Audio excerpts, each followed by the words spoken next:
ಏನು ಬಾಸ್ ಇವತ್ತು Sunday special? Chicken curry dosa. Wow, looking good. Super combination ದೋಸೆಗೆ ಇವತ್ತ. Okay, thank you. ಆಯಿಲ್ ಬಿಸಿ ಆದಮೇಲೆ ಸ್ಪೈಸಸ್, ನಂತರ ಆನಿಯನ್ನ ಆ್ಯಡ್ ಮಾಡಿಕೊಡ್ತಾ ಇದ್ದೀನಿ. ಆನಿಯನ್ ಸ್ವಲ್ಪ ಸಾಫ್ಟ್ ಆಗೋವರೆಗೂ ಆಯಿಲಲ್ಲಿ ಫ್ರೈ ಮಾಡ್ಕೋಬೇಕು. ನಂತರ ಕರಿಬೇವನ್ನು ಹಾಕೋತಾ ಇದ್ದೀನಿ. ಟೊಮೆಟೊ ಹಾಕಿ ಟೊಮೆಟೊ ಕೂಡ ಆಯಿಲಲ್ಲಿ ಸಾಫ್ಟ್ ಆಗೋವರೆಗೂ ಫ್ರೈ ಮಾಡ್ಕೋಬೇಕು. ಟೊಮೆಟೊ ಸಾಫ್ಟ್ ಆದಮೇಲೆ ಚಿಕನ್ ಹಾಕಿ ಸ್ವಲ್ಪ ಅರಿಶಿನ ಪುಡಿ,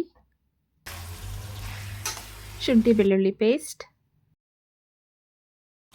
ಹಾಕಿ ಚೆನ್ನಾಗಿ ಮಿಕ್ಸ್ ಮಾಡಿಕೊಂಡು ಚಿಕನ್ ಮಸಾಲ, ಗರಂ ಮಸಾಲ, ಖಾರದ ಪುಡಿ, ಧನಿಯಾ ಪುಡಿ, ಸಾಲ್ಟ್ ನೀಟಾಗಿ ಒಂದ್ಸಲ ಮಸಾಲ ಇಲ್ಲ ಚಿಕನ್ ಹಿಡಿಯೋ ಥರ ಸ್ವಲ್ಪ ಹೊತ್ತು ಬೇಯಿಸ್ಕೋಬೇಕು. ನಂತರ ಕಸ್ತೂರಿ ಮೆಥಿನ ಪುಡಿ ಮಾಡಿ ಹಾಕೋತಾ ಇದ್ದೀನಿ. ಒಂದು ಹಾಫ್ ಗ್ಲಾಸ್ ವಾಟರ್ನ ಕೂಡ ಆ್ಯಡ್ ಮಾಡಿ ಸ್ವಲ್ಪ ಹೊತ್ತು ಚೆನ್ನಾಗಿ ಬೇಯಿಸ್ಕೊಂಡು ಸ್ವಲ್ಪ ನಿಂಬೆಹಣ್ಣಿನ ರಸವನ್ನು ಕೂಡ ಆ್ಯಡ್ ಮಾಡ್ತಾ ಇದ್ದೀನಿ. ಕೊನೆಯದಾಗಿ ಸ್ವಲ್ಪ ಕೊತ್ತಂಬರಿ ಸೊಪ್ಪು ಹಾಕಿ ಗಾರ್ನಿಷಿಂಗ್ ಮಾಡಿದ್ರೆ ತುಂಬಾ ರುಚಿಯಾಗಿರೋ ಗ್ರೇವಿ ರೆಡಿ ಆಗುತ್ತೆ. Thank you.